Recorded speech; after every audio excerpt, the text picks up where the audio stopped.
आज का ये वीडियो 12वीं क्लास के लिए थर्ड लेसन डीप वाटर का सेकंड भाग है ये। तो इसे शुरू करते हैं।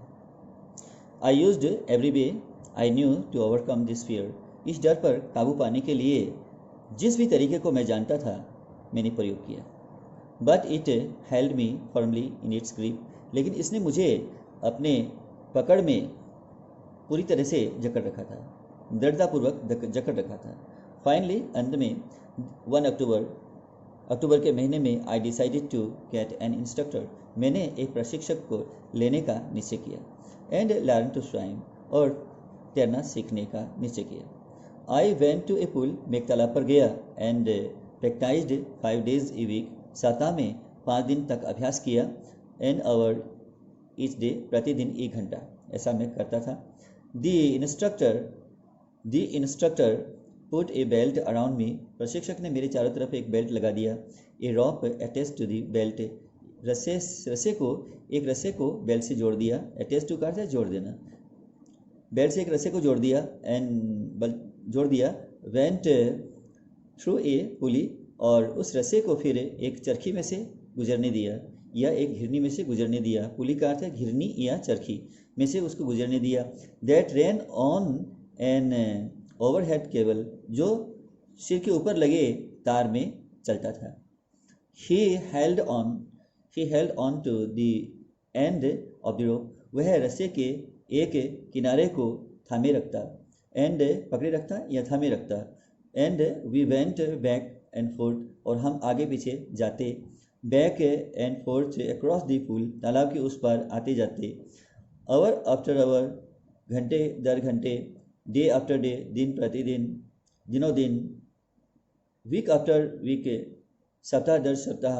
On each trip across the pool, तालाब के उस पार जाते समय प्रत्येक यात्रा में a bit of the panic seized me, एक छोटा सा डर जो था, आतंक जो था, मुझे जकड़ लेता था। इस टाइम प्रत्येक बार the instructor relaxed his hold on to the rope, प्रत्येक बार प्रशिक्षक रस्से पर से अपनी पकड़ को, हिज होल्ड का अर्थ है पकड़, ठीक है ना। रिलैक्स का अर्थ है ढीला करना या तनाव से मुक्त होना। तो इस टाइम प्रत्येक बार the instructor relaxed his hold on the rope, रस्से पर से जो प्रशिक्षक है वह अपनी पकड़ को ढीला करता। एंड आई वेंट अंडर, और मैं पानी के नीचे चला जाता। सम ऑफ द ओल्ड टेरर रिटर्नेड, कुछ पुराने डर लौटते थे। एंड माई लेग्स फ्रोज, और मेरी टांगें जम जाती थी ठंड से या डर से जम जाते थे। It was 3 months before the tension began to slack, टेंशन को ढीला पड़ने में, तनाव को कम होने से पहले 3 महीने का वक्त लग गया था, ठीक है। स्लेक का अर्थ है कम होना या ढीला पड़ना। तो तनाव का मतलब है टेंशन। तो तनाव को कम होने से पहले, बिफोर का मतलब पहले, तनाव को कम होने से पहले 3 महीने का वक्त लग गया था। Then he taught me to put my face under water, इसके बाद प्रशिक्षक ने मुझे पानी के नीचे अपने चेहरे को रखना सिखाया। एंड एक्सहेल, और सांस को बाहर निकालना सिखाया। And to raise my nose and inhale, और नाक को ऊपर उठाकर सांस लेना सिखाया। इनहेल का मतलब होता है सांस लेना, और एक्सहेल का अर्थ है सांस छोड़ना। I repeated the exercise hundreds of times, मैंने सैकड़ों बार इस अभ्यास को दोहराया। बीट बाय बीट, थोड़ा थोड़ा करके। आई शेड, मैंने त्याग दिया, मैंने छोड़ दिया। पार्ट ऑफ द पैनिक, उस आतंक के हिस्से को, मैंने उस आतंक के हिस्से को थोड़ा थोड़ा करके उसको त्याग दिया, छोड़ दिया। दैट सीज्ड मी, जो मुझे जकड़ लेता था। When my head went under water, जब मेरा सिर पानी के नीचे जाता था। नेक्स्ट, इसके बाद he held me at the side of the pool, इसके बाद वह तालाब के किनारे पर, एट द साइड ऑफ का मतलब है कि किनारे पर, तालाब के किनारे पर वह मुझे रोक लेता था। And had me kick with my legs, अपने पैरों को चलवाता पानी में, पैरों को चलवाता पानी में। फॉर वीक्स, कई सप्ताहों तक। आई डिड जस्ट दैट, मैंने सिर्फ वही किया। डिड क्या है, डू की सेकंड फॉर्म है, ये पास्ट टेंस फॉर्म है। और जस्ट क्या है, वही, केवल। और दैट का अर्थ होता है वही, और दिस मीनिंग यही। तो जस्ट दिस, केवल यही, जस्ट दैट, केवल वही। तो इसे इस प्रकार से पढ़ा जाए। तो फॉर वीक्स कई सप्ताहों तक आई डिड जस्ट दैट, केवल मैंने वही किया। एट फर्स्ट सबसे पहले my legs refuse to work, पहले मेरे पैरों ने काम करने से इनकार किया।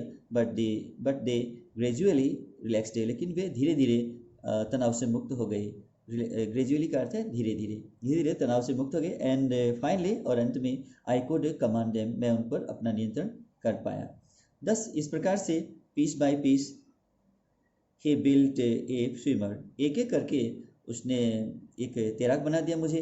And when he had perfected each piece, जब उन्होंने प्रत्येक हिस्से को पूर्ण कर दिया था, तो he put them together into an integrated whole, तो उसने प्रत्येक टुकड़े को एक साथ रख करके एक संपूर्णता में परिवर्तित कर दिया, संपूर्ण बना दिया। इन अप्रैल ही सेड, अप्रैल के माह में उन्होंने कहा, नाउ यू कैन स्विम, अब तुम तैर सकते हो, अब आप सकते हो, आपके अंदर कैपेसिटी है, आपके अंदर एबिलिटी है, आपके अंदर पावर है, ठीक है ना। तो आप कोई काम सकते हैं तो आप कैन का यूज़ कीजिएगा। और कैन के बाद में एक्टिव स्ट्रक्चर में आप फर्स्ट फॉर्म का यूज़ करते हैं, पैसिव स्ट्रक्चर में कैन भी थर्ड फॉर्म का यूज़ कर सकते हैं, इस प्रकार से होता है इसका। तो नाउ यू कैन स्विम, अब तुम तैर सकते हो। डाइव ऑफ, डुबकी लगा सकते हो। And swim the length of the pool, और तालाब को लंबवत में तैर सकते हो, लंबवत में तैर कर जा सकते हो। क्रॉल स्ट्रोक, धीरे धीरे तैर सकते हो। आई डिड, मैंने वैसे ही किया। द इंस्ट्रक्टर वॉज फिनिश्ड, जो प्रशिक्षक था उसका काम अब पूरा हो गया था। तो इंस्ट्रक्टर वॉज फिनिश्ड, इंस्ट्रक्टर जो था वो खत्म हो गया, ऐसा नहीं है, प्रशिक्षक था जो उसका काम जो है वो पूरा हो गया था, इसका मतलब ये रहेगा। But I was not finished, लेकिन अभी मेरा काम पूरा नहीं हुआ था। आई वॉज नॉट फिनिश्ड, मेरा काम अभी पूरा नहीं हुआ था। आई स्टिल वंडर्ड, मुझे अभी भी आश्चर्य हो रहा था। If I would be terror stricken, क्या मैं अभी भी, दोबारा देख लीजिए, आई स्टिल वंडर्ड, अब मुझे अभी भी आश्चर्य हो रहा था। If I would be terror stricken, क्या मैं अभी भी आतंक से पीड़ित हो जाऊंगा। When I was alone in the pool, जब मैं तालाब में अकेला होऊंगा। आई ट्राइड इट, मैंने इसको आजमाया, मैंने इसको आजमाइश किया। या मैंने प्रयास किया। I swam the length up and down, मैं इधर से उधर तैर कर गया, मैं तैर कर इधर से उधर गया। Tiny wastage of the old terror would return, छोटे छोटे उस पुराने डर के अवशेष जो थे वो लौट आते थे। वेस्टेज का अर्थ है अवशेष, टाइनी का अर्थ है छोटे छोटे, ठीक है। ओल्ड पुराना, टेरर का अर्थ है आतंक, वो रिटर्न का अर्थ है लौटते। तो पुराना जो आतंक था उसके छोटे छोटे अवशेष जो वो लौटते थे। But now I could from, लेकिन अब मैं नफरत से देख सकता था। फ्रॉन का अर्थ है त्योरियाँ चढ़ाना या फिर नफरत से देखना किसी को, ठीक है ना। नाउ आई कुड स्वम फ्रॉन, अब मैं नफरत से देख पाता था। एंड से टू दैट टेरर, और उस आतंक से मैं कह सकता था, ट्राइंग टू स्केयर मी, क्यों मुझे डराने की कोशिश करो। स्केयर का अर्थ है डराना, मुझे डराने की कोशिश करो। वेल, अच्छा, हियर्स टू यू, ये लो तुम, ये लो, लुक देखो। I end of I'd go for another length of the pool, और मैं तालाब के दूसरी लंबवत के लिए कूद जाता। दिस वेंट ऑन अंटिल जुलाई, जब तक जुलाई का महीना नहीं आ गया तब तक यह सब चलता रहा। अब इसमें क्या है कि टिल और अंटिल दोनों के अब लिए क्या करना चाहिए कि टिल का मतलब होता है टिल जुलाई, यानी जुलाई तक। तो इसमें सीधे रूप में यानी कब तक की बात हो रही है, जुलाई की, यानी कि टिल जुलाई, जुलाई तक, ठीक है ना। अब अंटिल का मतलब क्या होता है, जब तक नहीं, यानी टिल का ऑपोजिट होता है अंटिल, यानी जब तक नहीं। दोनों का प्रयोग एक ही है लेकिन एक जैसे एक दूसरे के ऑपोजिट है, इतना तो ध्यान रखना ही पड़ेगा। जब तक जुलाई का महीना नहीं आ गया तब तक, इसका मतलब अंटिल का ये हुआ, ठीक है ना। तो दिस वेंट ऑन अंटिल जुलाई, जब तक जुलाई का महीना नहीं आ गया तब तक ये सब चलता रहा। तो गो ऑन का मतलब क्या होता है, कोई चीज़ कैरी ऑन का मतलब होता है यानी जारी रखना, कोई चीज़ चलते रहता है ना, लगातार चलता रहता है, तो उसको गो ऑन कहते हैं। गो ऑन का सेकंड फॉर्म क्या है, वेंट ऑन, और थर्ड फॉर्म क्या हुआ, गॉन ऑन, ठीक है ना, इसी तरह से। तो दिस वेंट ऑन अंटिल जुलाई, जुलाई का महीने है तब तक यह सब चलता रहा। But I was still not finished, मैं तो अभी भी संतुष्ट नहीं था। I was still not finished, मैं नॉट सेटिस्फाइड, मैं तो अभी भी संतुष्ट नहीं था। I was not sure that, मैं अभी भी निश्चित नहीं था, दैट कि all the terror had left, कि सारे आतंक छोड़कर चले गए थे, मैं अभी भी निश्चित नहीं था। So I went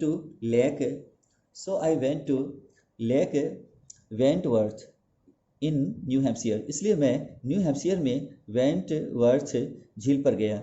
dude off a dock at Tigris Island, वहाँ टिग्रिस द्वीप था, वहाँ पर नौका घाट से मैंने डुबकी लगाई। And swam 2 miles across the lake to Stamp Act Island, और वहाँ से मैं जो है तैर करके झील को मैंने पार करके, वहाँ से मैंने 2 मील तक उस झील को तैर करके पार किया और स्टैम्प एक्ट द्वीप पर पहुँचा। आई स्वम दी क्रॉल, मैंने जो है धीरे धीरे मैंने तैरना शुरू किया। ब्रेस्ट स्ट्रोक और सीने के बल भी तैरा, साइड स्ट्रोक करवट बदल कर भी मैंने तैरा, एंड बैक स्ट्रोक और पीठ के बल भी तैरा था। Only once did the terror return, केवल एक बार आतंक लौटा। When I was in the middle of the lake, जब मैं झील के बीच में था। I put my face under, तो मैंने अपने चेहरे को पानी के नीचे किया। एंड सा नथिंग, तो मुझे कुछ भी दिखाई नहीं दिया। बट बॉटमलेस वाटर, अथाह पानी के, सिवाय अथाह पानी के, यानी कि तल रहित पानी दिखाई दिया। उसके बाद देखिए, दी ओल्ड सेंसेशन, वही अनुभूति, the old sensation returned in miniature, वही अनुभूति छोटे छोटे टुकड़ों में लौटी। आई लाफ्ड एंड सेड, मैंने हंसकर कहा। वेल, अच्छा मिस्टर टेरर, मिस्टर आतंक, व्हाट डू यू थिंक, तुम्हें क्या लगता है? You can do to me, तुम मेरा क्या कर सकते हो, तुम मेरे साथ क्या कर सकते हो?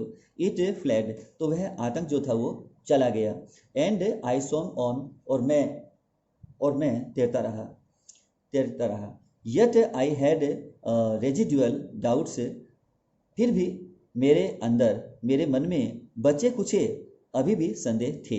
एट माई फर्स्ट अपॉर्चुनिटी, मेरे प्रथम अवसर में, अपॉर्चुनिटी का मतलब क्या होता है? अवसर, फर्स्ट का मतलब प्रथम। अब इसमें देखना है कि एट माई फर्स्ट अपॉर्चुनिटी, मेरे प्रथम अवसर में, आई हरिड वेस्ट, मैं जल्दी से पश्चिम की दिशा में गया। Went up the Tieton to Conrad Meadows, और वहाँ से मैंने टाइटन पर चढ़ा, और टाइटन से होकर के कैनरोड चारागाह में पहुंचा। Up the Conrad Creek Trail to Meade Glacier, और कैनरोड क्रीक पगडंडी से होता हुआ मिड ग्लेशियर पहुंचा। And camped in the high meadows by the side of Warm Lake, और वहाँ गर्म झील के किनारे पर, बाय द साइड ऑफ का मतलब है के किनारे पर, ठीक है ना? तो गर्म झील के किनारे पर ऊंचे चारागाह, अब ऊंचे का मतलब हाई, और मीडो का अर्थ है चारागाह, जहाँ पशु लोग चरते हैं, ठीक है ना?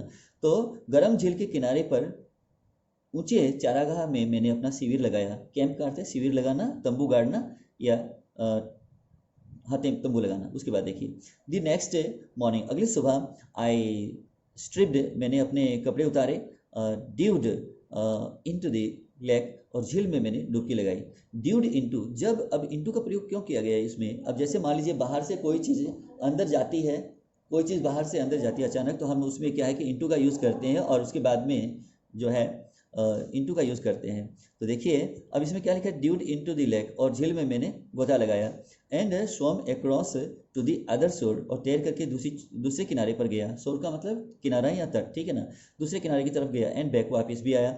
Just as Doug Corpron used to do, जिस तरह से डॉग कॉर्पोरन क्या करते थे। आई साउटेड विथ जॉय, मैं आनंद से चिल्लाया। And Gilbert Peak returned the echo, Gilbert पहाड़ी की चोटी ने मेरी आवाज़ को प्रतिध्वनित किया।